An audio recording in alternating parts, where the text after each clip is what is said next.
Have you ever wondered what Radagast the Brown might think of a morning like this, when the mists roll over the Anduin like soft breath, the stars above Rivendell still shimmer faintly against the paling sky, and even the echoes of Khazad-dûm seem to hush for a moment as the world holds its breath? You stand in the Shire, where the grass is still damp and the air tastes faintly of apple blossoms and pipe smoke, and for the briefest instant you think Middle-earth might actually be at peace. But peace in these lands is a slippery thing. It hides beneath laughter and second breakfasts, beneath the clink of teacups and the murmur of old stories told by firelight.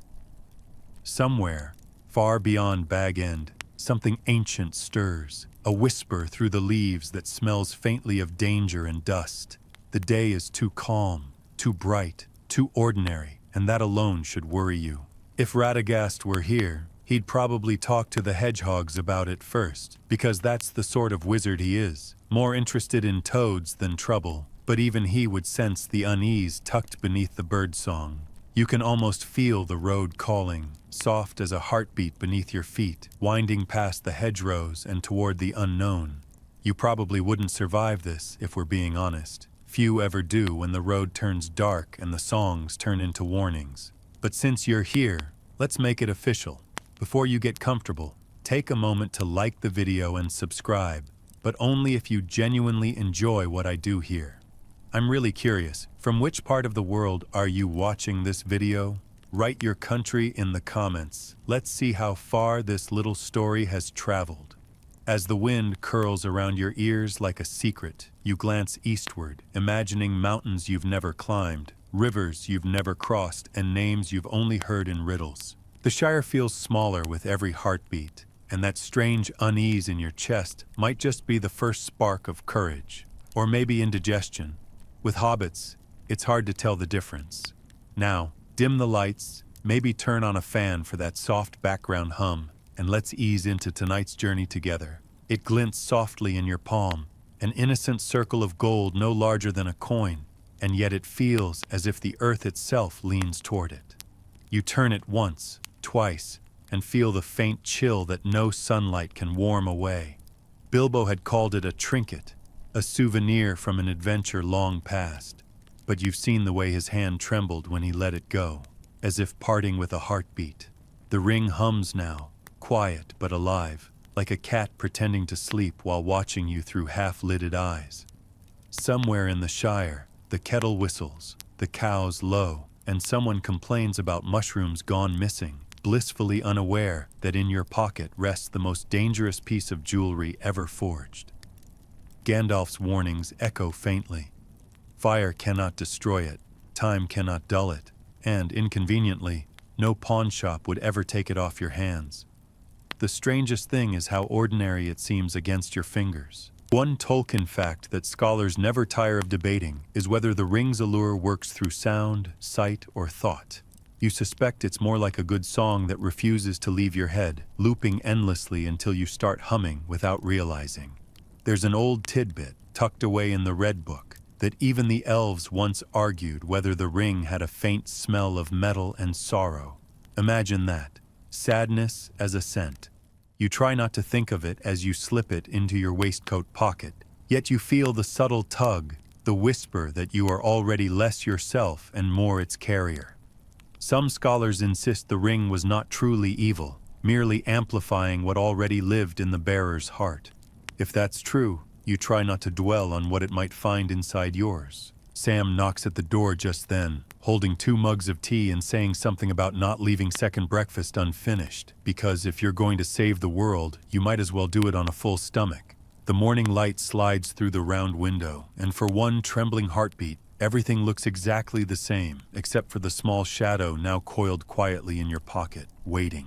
You leave Bag End with reluctant feet, your pack heavier with each step, though it holds little more than bread, cheese, and the kind of hope only hobbits are foolish enough to carry into the dark. The morning dew clings to your boots as the green hill country fades behind you, its rolling comfort replaced by the quiet uncertainty of open road.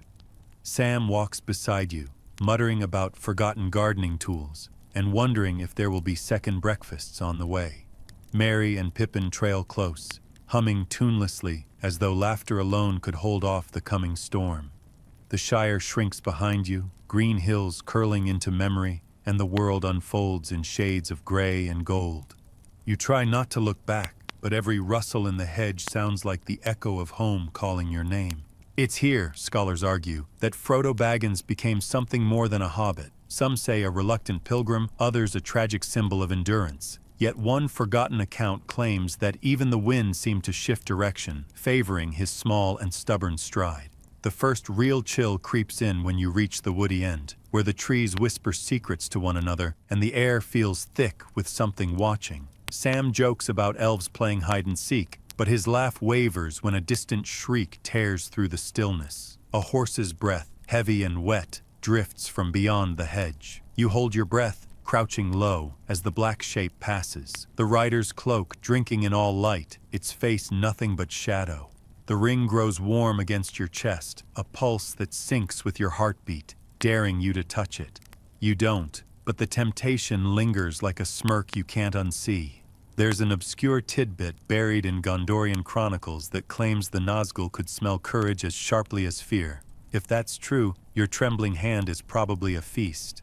When the sound fades, you rise slowly, your legs unsure but your resolve clear. You crack a small joke about preferring dragons to riders in black. At least dragons don't whisper your name. And Sam grins, because humor is all that stands between bravery and panic. As twilight seeps into the road ahead, you take your first real step into the shadow of legend, your laughter a fragile light against the coming dark.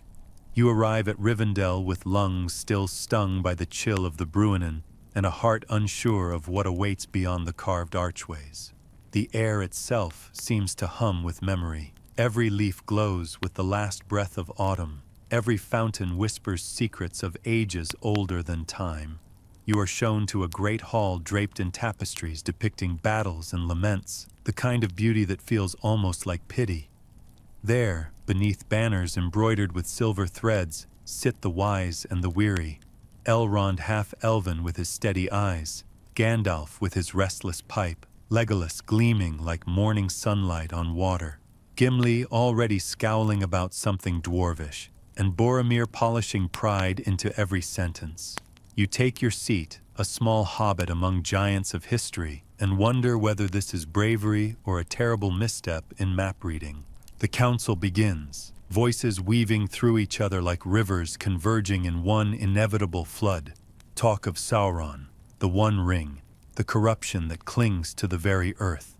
You try to listen, though your mind drifts to the birds outside, the smell of baked apples, the way the ring burns cold against your chest. When Boromir rises, his voice thunderous with conviction, declaring that the ring should be used against its master, you sense the air tighten like a bowstring. It's said in some lore fragments, rarely mentioned outside dusty elvish footnotes, that Boromir's tone echoed the same cadence as an ancient Númenórean oath of conquest, a rhythm the wise had long feared to hear again. Gandalf's rebuttal is quiet but heavy, his words falling like stones into deep water, and for a moment, even the waterfalls hush. There's laughter too, faint and nervous, when Merry pipes up asking if anyone's brought lunch, and you think, perhaps absurdly, that even Doom could use a sandwich. Yet beneath it all, the truth settles. There is no safe choice here. One scholar centuries later would argue that the Council of Elrond was less a meeting of strategy and more a moment of surrender. The realization that power, no matter its wielder, always demands a cost. But in that moment, when the debate dissolves into silence and the ring gleams accusingly in the sunlight, you feel something unexpected: stillness. No one asks you to speak, yet you do. "I will take the ring," you say, your voice smaller than the wind but clearer than any horn of Gondor. The room exhales, like the valley itself had been waiting to hear those words. You don't remember standing, only the weight of Gandalf's hand on your shoulder, warm and sorrowful. The chronicles often reduce this to a single line: Frodo accepted the task. But you know the truth. The world tilted then, just slightly, and its shadow lengthened, As you walk later through the silent courtyards of Rivendell, the stars spill across the sky like shattered glass. You look up and think, perhaps Radagast would have preferred you stay home tending mushrooms, and honestly, you can't blame him. But destiny has a strange sense of humor, and yours has just decided to start walking east. The light of Rivendell feels like a dream you once had, long ago and quickly fading, as you descend into the black throat of Khazad-dûm. The walls breathe cold against your skin, carved with runes that no longer glow, their meaning swallowed by time. Each step of your small hobbit feet sounds too loud, too mortal, echoing through halls once alive with hammer song and laughter. Gimli's voice carries pride and ache when he speaks of Durin's folk, and you sense in him a grief too stubborn to fade. Gandalf's staff throws a pale shimmer over stone pillars vast enough to hold a mountain, their shadows bending like the memories of giants. Somewhere deep below, water drips in patient rhythm, the heartbeat of the lost kingdom. Scholars love to debate whether Khazad-dûm was cursed or simply forgotten. One obscure legend whispers that, when the last true dwarven song faded, the mountain itself grew lonely and called the shadows home. You wouldn't mention that now, not with Gimli in earshot. Sam tries to lighten the mood with a joke about dwarves needing better lighting, but even his humor sounds hollow in this place. The air smells of rust and dust, and when you pass an abandoned forge, you swear you can still feel warmth where no fire burns. Gandalf pauses often, murmuring old words under his breath, as if testing the patience of the dark. Then you reach Balin's tomb. The inscription gleams faintly, Balin, son of Fundin, Lord of Moria, and the silence that follows feels heavier than any stone. You trace the letters with your eyes and think how strange it is that courage and tragedy always carve the same shapes into history. Somewhere beyond the tomb, the clatter of falling stone breaks the stillness. A drum answers, slow and deliberate, echoing from the deep. The rhythm builds, a heartbeat gone wrong, and suddenly arrows whistle from unseen hands, and the chamber erupts. Legolas moves like light itself. Gimli roars the name of Durin, and you just run because that's what sensible people do when surrounded by orcs. The world blurs into shouts and metal, until Gandalf's voice cuts through. "To the bridge!" You sprint through pillars of shadow, the ring pounding against your chest, its pulse matching the roar of pursuit. Then the great chasm opens before you, the bridge of Khazad-dûm, narrow as breath and endless beneath. Fire blooms behind you, and from that fire rises the Balrog, wings like smoke, eyes like molten hate. You do not breathe, you cannot move. Gandalf stands upon the bridge, his staff blazing white, and in that light you glimpse what true defiance looks like. "You cannot pass," he bellows, and the mountain itself trembles. When the bridge cracks and he falls, the world seems to fall with him. You scream his name until your throat tears, but only the echoes answer. Later, when silence returns and tears blur your sight, you find that you keep walking, because that's what Gandalf would have wanted. Walk, even when the light is gone. Somewhere far above, maybe Radagast feels the air shift and whispers a quiet prayer for his friend, unaware that a small hobbit now carries both the burden and the fire of his courage. The river glides beneath your boat like a mirror for the sky, its surface gold with the last sighs of daylight, and for a moment it feels as though Middle-earth itself is holding its breath, waiting to see what you will do next. The fellowship drifts in uneasy silence, the water whispering against the hulls as if urging haste or perhaps warning restraint. You can still smell the faint smoke of your campfire on your cloak, ghosts of laughter, songs, and the quiet bond forged in peril. But something is changing, a subtle tremor in the air, a restlessness that even the elves could not still. Aragorn's eyes are fixed on the horizon, his shoulders heavy with 1,000 unspoken doubts. Boromir sits apart, polishing his sword in repetitive, anxious rhythm, the gleam of steel matching the hunger in his gaze. There are tales, little known and whispered only among the lore masters of Gondor, that the horns of Minas Tirith sometimes called to their bearers even across leagues of distance, a sound not of duty, but of longing. And you wonder if Boromir hears that now, deep inside his chest. Sam mutters about supper, Merry hums a tune that doesn't belong to any songbook, and Pippin jokes that rowing is fine work if you don't mind blisters. Even in despair, hobbits find humor, as if laughter itself were their armor against fate. You smile, but your heart is not with them. It's with the ring, cold and cunning, whispering its logic in thoughts that are not entirely your own. It tells you that every man will fall, that even friends may betray, that the path ahead belongs to you alone. When you land on the riverbank beneath the shadow of Amon Hen, the world feels too still. Birds no longer sing. You wander through the trees, pretending to think, but really you're listening, for footsteps, for breathing, for that moment when temptation takes shape. It comes with Boromir's voice, low and trembling, his eyes wide and pleading as he speaks of using the ring, of saving his people, of meaning well. You want to believe him. You want to believe anyone but yourself. But when his hand grips your arm and the ring burns like a coal against your chest, something inside you hardens, not anger, not hatred, but the quiet resolve of one who has finally accepted that no one else can bear this weight. You flee through the woods, your feet hardly touching the ground, the world collapsing into sound. Boromir's cry of remorse, the distant horn, the thud of arrows, the shouts of orcs.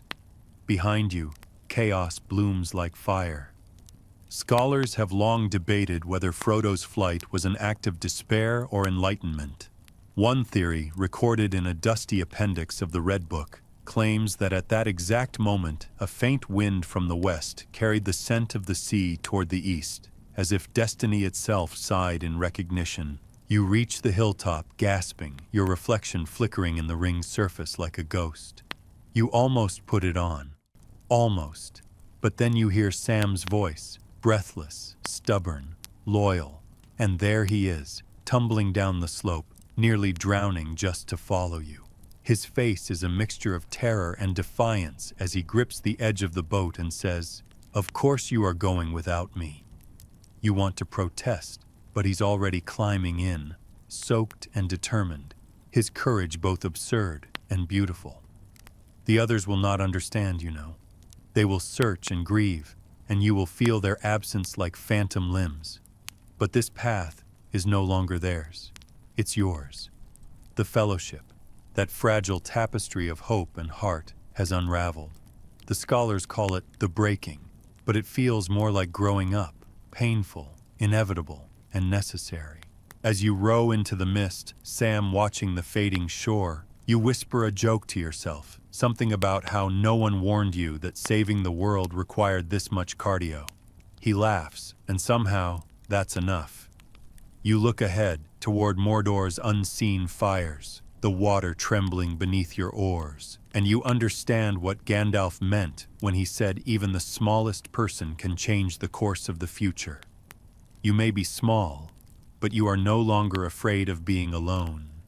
The river carries you forward, soft as fate, relentless as time. The dead marshes do not welcome travelers, they swallow them. The air hangs thick as grief, and every breath tastes faintly of rot and rain. The ground squelches beneath your boots, black water rising to your ankles with a sly, sucking sound, as though the earth itself wants to reclaim every fool who dares to walk upon it. Mist curls low over the bog, hiding everything but the faint glimmers of pale light beneath the surface. At first, you think they're reflections of stars, until you remember that no stars shine here. You lean closer, too close, and glimpse faces beneath the water. Warriors, elves, orcs, their eyes wide and glassy, their hair waving like drowned weeds. Some say they're illusions, tricks of sulfur and decay, but Sam swears one blinked at him, and honestly, you're not in the mood to argue. There's an obscure tidbit recorded in one of Faramir's journals, written years after the war, that the marshes were once a great battlefield where elves sang as they fell, and that the lights below are not the dead themselves, but their memories, trying and failing to rise. You can believe that. You can also believe that if Sam makes one more joke about skipping stones, you might push him in. Still, his humor keeps you breathing. It's the only thing that doesn't sink here. Beside you, Gollum slinks and mutters, his voice a threadbare whisper. Don't follow the lights. Tricksy lights. They want you. He moves like smoke, always watching, always calculating, and you can't decide whether to pity or fear him. Sam doesn't share your confusion. His glares could peel paint off stone. But even he can't deny that without Gollum, you'd be lost. It's strange to think of trust as a necessity rather than a virtue. You listen to Gollum's wet feet slapping the mud, and you wonder if, somewhere deep within that twisted frame, there's still a flicker of the creature he once was. Scholars of the Third Age still argue whether Gollum was beyond redemption, or if pity was the only weapon that could have saved him. Gandalf once said that mercy, not power, decides the fate of the world. Trudging through this nightmare, you suspect he meant you'd need both. Hours stretch into days, or perhaps they've reversed. Time doesn't behave normally here. The sun hides behind smoke. The air hums with unseen things, and even your shadow feels hesitant to follow. Once, you slip, plunging your hand into the dark water. For a heartbeat, something cold and soft brushes your skin, and you hear a faint sigh like a memory breathing. You yank back, shaking, gasping, the ring pulsing violently against your chest as if mocking your fear. Sam steadies you with a muddy hand and mutters something about wishing he were back in the gaffer's kitchen, where the only evil thing was overcooked porridge. You laugh, sharp and hollow, but it feels good. The marshes stretch endlessly, and laughter feels like defiance here. When night comes, though it's impossible to tell when night begins, you stop on a patch of ground barely solid enough to hold your weight. Gollum crouches nearby, eating something you'd rather not identify, while Sam boils a small pot of water that tastes vaguely of despair. The three of you sit in silence, the sound of bubbles rising from the bog like distant whispers. You stare into the mist and think about Boromir's horn, about Aragorn's quiet strength, about the songs of Rivendell fading like dreams. You think about how you're supposed to be brave, but bravery feels like a story for someone else. Then Sam nudges your arm and offers you the last piece of dried bread. We'll get through it, he says softly. We always do. You take it, and the simplicity of that gesture breaks something inside you, something heavy and scared and tired. You realize that hope doesn't roar, it whispers. There's a legend, half forgotten and buried in the libraries of Minas Tirith, that the marshes themselves move slowly eastward, swallowing old battlefields as if erasing war from the map. You wonder if that's mercy too, the world trying to forget its own scars. When you finally emerge from the bog, the wind hits your face like forgiveness, and you taste the first clean air in days. Ahead, Mordor looms beneath a bruised sky, black and waiting. Gollum hisses something about secret stairs, Sam mutters something about terrible ideas, and you, for reasons you can't explain, feel lighter. Maybe it's the promise of solid ground, or maybe it's the absurd joke you make about how this trip really could have used a travel agent. Sam laughs, and the sound cuts through the gloom like sunlight through mist. The marshes fade behind you, still whispering to themselves, and though you know you'll never truly escape the faces beneath the water, you also know this. You didn't drown, not yet. And in Mordor's direction, that counts as a victory. The mountains close around you like the jaws of something ancient and patient. Every path Gollum leads you through feels less like a route and more like a riddle with teeth. The air grows thick, the wind stale, and the sky above turns from gray to a kind of wounded brown. Somewhere beyond those peaks lies Mordor, its fires breathing against the horizon like a heartbeat beneath the skin of the world. You walk through narrow defiles where light itself seems afraid to enter. Sam hums sometimes, just to break the silence, but even his tunes sound strangled in this place. You've begun to notice things, the ring growing heavier, the shadows feeling watchful, and Gollum's eyes glinting with something sharper than loyalty. There's an old and little-known story, mentioned in an elvish margin note of the Lay of Lethien, that the very stones of Ethel Duath were once molten tears. cooled by the pity of the valor for what Morgoth had ruined. If that's true, pity still lingers here, though you can't tell for whom. You keep moving, the smell of ash and cold rock scraping your senses raw. The tunnel comes without warning, an opening in the rock like a wound. It breathes warm air that smells of death and wet silk. Gollum gestures toward it, whispering about a shortcut, and for one foolish second, you believe him. The passage narrows quickly, your footsteps echoing in hollow rhythm. Sam mutters about not liking the smell. Smells like something's been cooking, and I don't mean breakfast. And you try to laugh, but the sound dies before leaving your lips. The darkness becomes total, the kind that swallows torchlight whole. You run your fingers along the wall for balance, feeling threads, sticky, thick, alive. There's a low rustle from somewhere ahead, not quite sound, not quite silence, and the hair on your neck prickles like static. You don't realize you've stopped breathing until something drips from the ceiling onto your shoulder. You touch it, and your hand comes away with silk, not thread, web. And suddenly, the stories make sense. Shelob, the daughter of Ungoliant, the ancient devourer who once drank the light of the two trees of Valinor.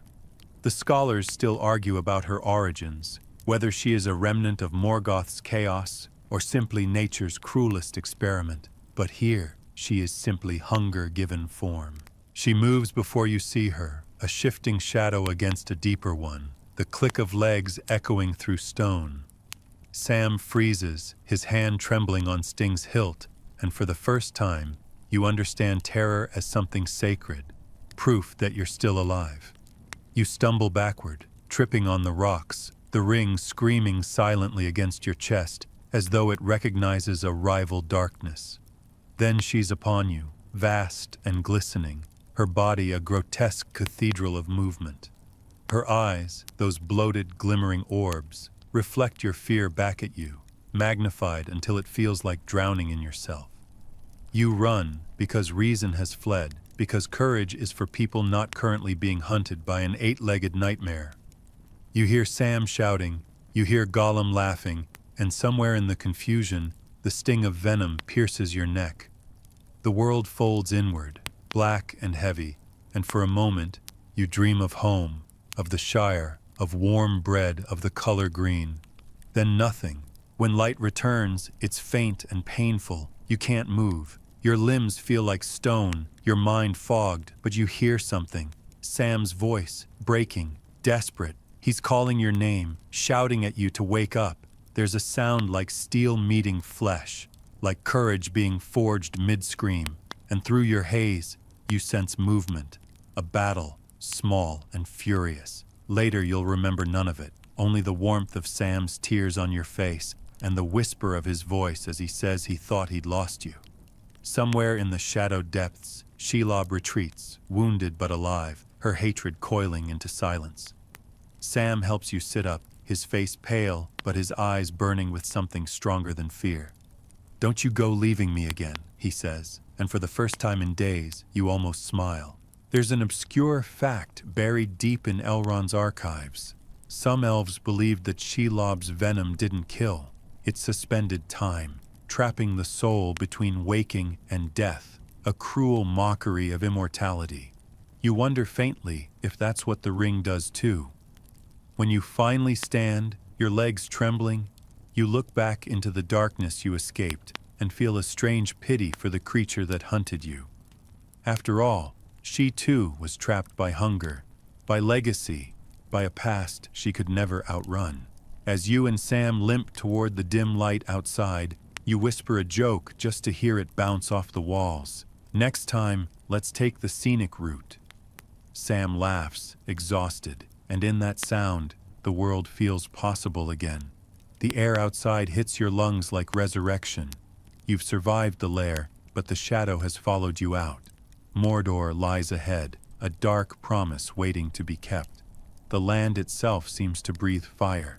The sky is a wound, bleeding ash and heat, and every step you take feels heavier than the last. You've crossed the desolation of Gorgoroth, endless plains of jagged stone, rivers of dust, air so thick with sulfur that it burns your throat when you dare to breathe too deep. The ring dangles from your neck like an anchor, its chain digging into your skin, whispering promises too beautiful to believe and too cruel to ignore. Sam trudges beside you, his face gray with exhaustion, but still lit by the stubborn light of his will. He talks less now. The air steals words away, and hope no longer feels like something you can speak out loud. Every horizon looks the same, scorched, empty, trembling beneath the furnace wind. The scholars later called this the Plain of Fire, though none who wrote about it had ever stood here, where even shadows blister. You walk hunched, your mind wrapped in fog, your memories collapsing into fragments. The Shire, the smell of rain, laughter under lanterns. You think of Gandalf, of Rivendell, of voices now lost to distance, and you wonder if this is what it means to be forgotten while still breathing. The ring hums louder with every mile. It no longer hides its voice. It coils through your mind in words half-formed, seductive, relentless. You deserve rest. You've earned it. Just one more step, and it could all be yours. It's said in certain rare commentaries that Frodo's possession of the ring reached a point scholars dubbed the mirror stage, when the bearer's sense of self no longer distinguished between will and the object's intent. You don't need scholars to tell you that. You feel it now, the merging, the blur. Even Sam's voice feels distant, his loyalty like an echo you can no longer hold on to. Once, when you fall, he lifts you into his arms. His strength surprises you, not the kind born of muscle, but of love too simple to be corrupted. "I can't carry it for you," he gasps, "but I can carry you." The words fall heavy like a benediction. You weep, though you don't know if it's from pain or gratitude. There's a lightness in surrender, and for the first time in days, the ring goes silent. When the slopes of Orodruin finally rise before you, the mountain roars like a god denied. The ground quakes, steam hisses through cracks, and the air smells of burning metal and regret. You crawl the last 100 feet, your knees raw, your heart stumbling inside your chest. Inside the mouth of Mount Doom, the heat is unbearable, air thick as molten glass. The walls pulse red, alive, veins of flame running through stone. The ring feels weightless now, as though eager to return to its maker. You stand on the edge, staring into the river of fire below, and for one fragile heartbeat, everything stills.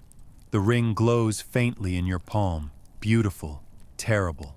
You know what must be done, and yet you can't move. You hear your own voice whisper, soft and broken, "The ring is mine." It slides onto your finger before you can think, and the world vanishes. The heat, the sound, even your own body dissolve into one exquisite, endless pulse of possession.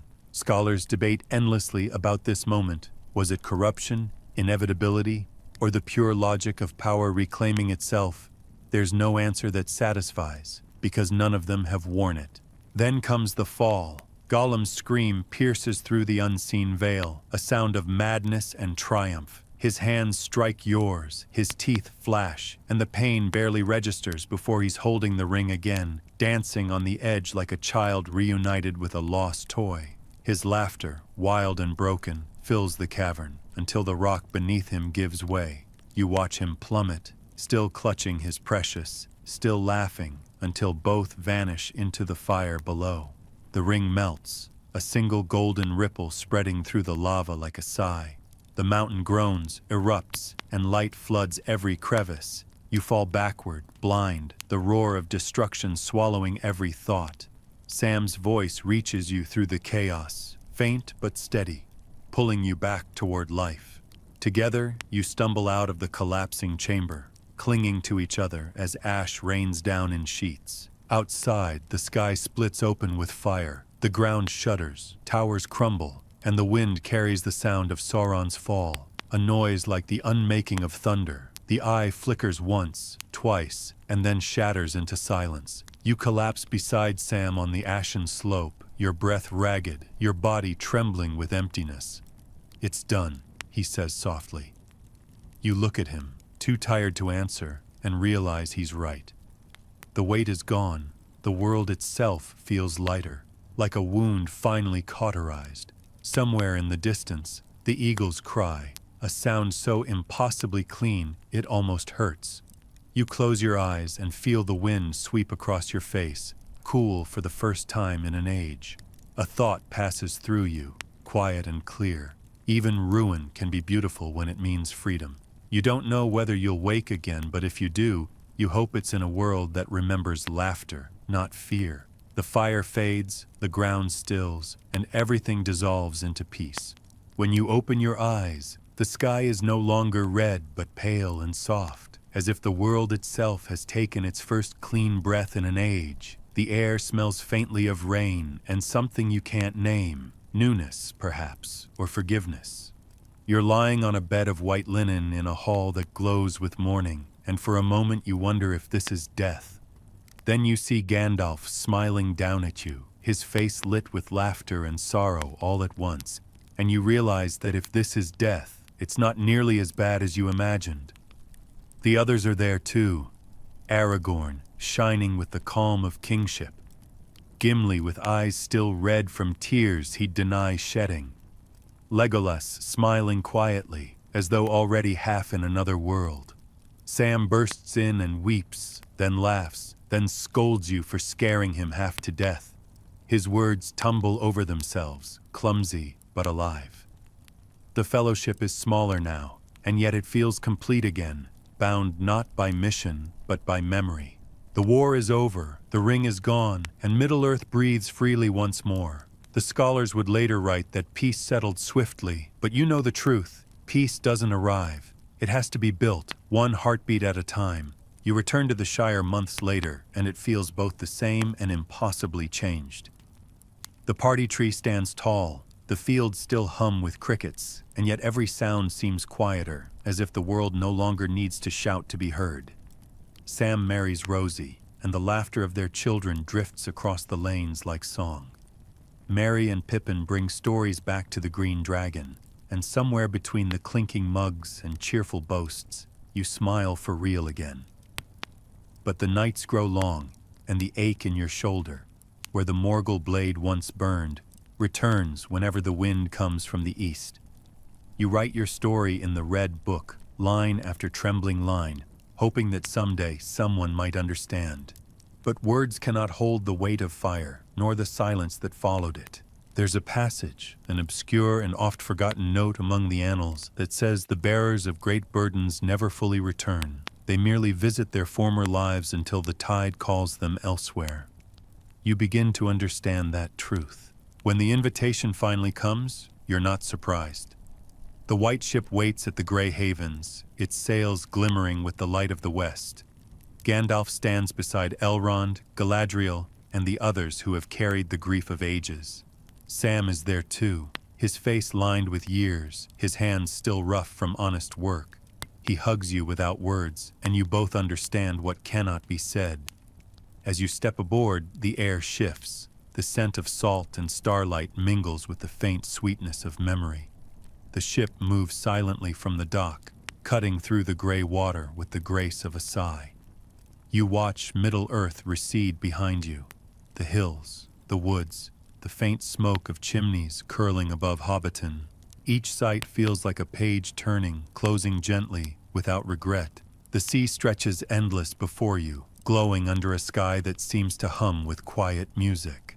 The ring is gone, but its absence feels like a presence, a hollow space inside you that might never fully close. You stand at the bow, wind in your hair, and think of all that has been lost and all that endures. The scholars debate endlessly whether Frodo's departure was escape or transcendence. You decide it doesn't matter. Sometimes healing means leaving, and sometimes peace is simply the absence of fear. As the ship nears the horizon, the light deepens to gold and the world softens. You feel the weight in your chest lift, like dust carried away by the tide. You think of Radagast's forest, of the mists over Anduin, of stars reflected in still water. The thought makes you smile. Perhaps the world will be all right without you after all. And now, As the sails catch the final breath of wind and the shore fades into legend, you close your eyes. The sound of the sea becomes a heartbeat, slow and soothing. You imagine the Shire once more, its green hills sleeping under starlight, and you whisper to no one in particular, "I'm going home." The river of time carries you forward, gentle and endless. The fire is gone, the burden lifted. All that remains is peace, the kind that feels like starlight settling on water.